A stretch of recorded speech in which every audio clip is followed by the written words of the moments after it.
Congressman Abante. Mr. Chair, I would like to just ask a few questions to Ms. Mariel Marinay.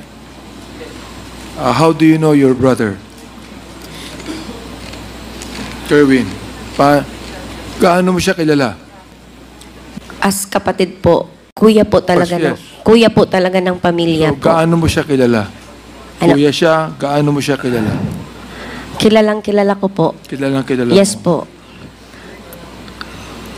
Hindi siya drug pusher. Hindi siya drug lord. Hindi po siya drug lord. Totoong hindi siya drug lord. Totoo po. Ang nalaman, kasi kasama kaming lumaki sa Cebu. Ano po si kuya, parang sipat ba yung parang bakit marami kayong pera at marami kayong property? Bakit? Hindi naman po marami. Marami. Saan eh? Ano po, may auntie po kami yung nakasuporta sa amin. Mayaman ba yung auntie mo? Hindi po, mga kapatid po ng daddy ko po, side ni daddy ko po. Oo. Andun sila lahat sa labas ng bansa po. Ibig sabihin, doon sa bangko ng kapatid mo, meron kayong milyon eh. Hindi ko po yun alam. Hindi mo alam. Hindi ko po alam. Alamin mo, meron eh. Wala. At marami kayong property sa iba't ibang pangalan pa. O, Sorry. kaya ako, nagtataka ako, kung ang kapatid mo, merong lehitimong trabaho. Ang sabi niya, nagpunta siya ng Malaysia, buong pamilya. Yes. Ako nagtataka ako, paano nakapunta ng Malaysia ng buong pamilya? May pera.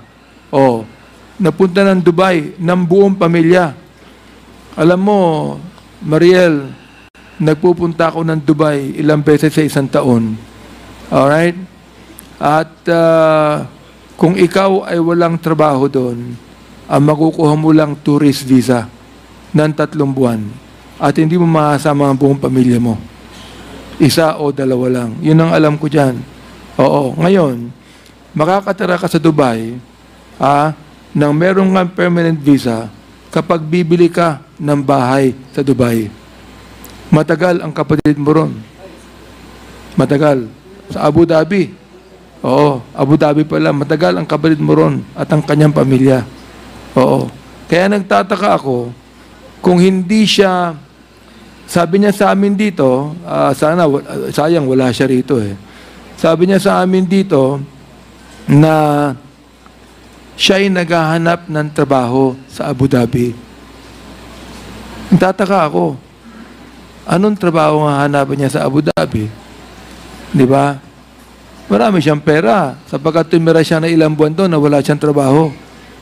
Nagbalik siya rito. Oo, nagbalik siya rito. Kaya, tinatanong kita kung gaano mo kilala ang iyong kapatid sapagkat tinatanong ko kung siya ay talagang drug lord siya. Ngayon naman, kahit sabihin kong drug lord siya, wala na siyang kaso eh. Di ba? Na-dismiss na lahat ng panahon na dating Pangulo eh. Hindi ko alam kung gaano kalakas ng kapatid mo, lahat ng kaso na dismiss. Dismiss. Nakakawala na siya ngayon. Kaya kahit nasabihin kong drug lord siya ngayon, at yan, nandiyan si Director General Lasso. Director General Lasso, hindi ba nasa drug watch list pa si Kerwin Espinosa? Yes, Mr. Chairman. Under surveillance pa siya, di ba? Yes, Your Honor. Minomonitor niyo mga lakad niya, di ba? Yes, O Your yan. Ngayon, itong si Colonel Espinido, naniniwala ka ba na itong si Kerwin Espinosa ay drug lord din? If I may, Your Honor, yes. Kerwin Espinosa, sana sa pagtingin ko, Your Honor, Mr. Chair, pagpunta dito, para magtanggap na lang, iaminin na siya. Drug lord, total, hindi man siya makulong. Pagkatapos, isabi niyang lahat, dahil pinatay yung papa niya, yun lang sana para paniwalaan. Kerwin Espinosa, 2009, he is convicted for life imprisonment sa Cebu. Nag-appeal siya, then reverse. Ang appeal niya. Hindi ka ba nagtataka, Colonel Espinido, bakit na-reverse yung life imprisonment niya? Because of money, Your Because Honor. of money. Because of money. Oo, nababayaran ng justice. Makita doon kung sino nag-release, nag-reverse. Oo. Ngayon, gusto ko lang sabihin sa lahat, sa mga nanonood nating milyon-milyon mga taong bayan dito, ito pong Quadcom hearing hindi pinoprotektahan ng drug lord.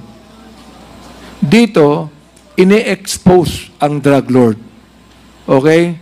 Ayaw namin ng drug dito sa Pilipinas. Ngayon, gusto ko rin sabihin na ako naniniwala ako sa war on drugs. Tama ho ba ako? Tama yung war on drugs. Dapat talaga labanan. Ang hindi ko pinapaniwalaan kung bakit kinakailangan merong patayin na more than 20,000. Tama ba ako, Colonel Spinedo? Oh, tama ba ako, Yes, Colonel Garma? Colonel Garma, tama ba ako? Naniniwala tayo sa war on drugs, di ba? Pero hindi ako naniniwala na more than 20,000 ang kinakailangan patayin. Tama ba ako? Tama, di ba? Oo. Yes, yes, Oh, Mr. Chair. Director General Lasso, tama, correct. Okay, General Torre, tama ho ba ako? Yes, sir. Kasi, naniniwala tayo ron eh. Pero gusto kong sabihin sa inyo, dito iniimbestigahan natin ng EJK, yung pong mga pinatay, whether they be drug pushers or drug lord, binibigyan natin sila ng due process. Walang due process itong mga to eh. Kanina, kung nakita mo yung mga biktima kanina, yung mga kaanak ng biktima, karamihan doon, mistaken identity. Karamihan doon, can you imagine, 9 years old pinatay. Sa Cebu, merong 3-year-old napatay ng stray bullet dahil sa war on drugs. See? Dito sa Maynila, pinatay yung drug lord, nakasakay sa tricycle, pati yung driver ng tricycle pinatay. Yun ang ayaw natin. That's the reason why, nais kong sabihin po dito, that we do not want to protect any drug lord here or drug pusher here. We want to expose them. We want them to be charged according to law. Yun ang nais po natin. At ayaw natin na merong mga libo-libong napapatay dahilan dyan. Ayaw dati ng reward system. Hindi ba? Okay. General Torre, nandito ka nung aming iniimbestigahan si Colonel Marcos, di ba? Na ang sabi niya, ganun din sa'yo, Commissioner Bernardo, dito ka rin, di ba? Si Colonel Marcos, sinabi niya sa kanyang pulis na papasukin ang selda ni Mayor Espinosa Rolando. Pero ang sabi niya, i-restrain nyo lang.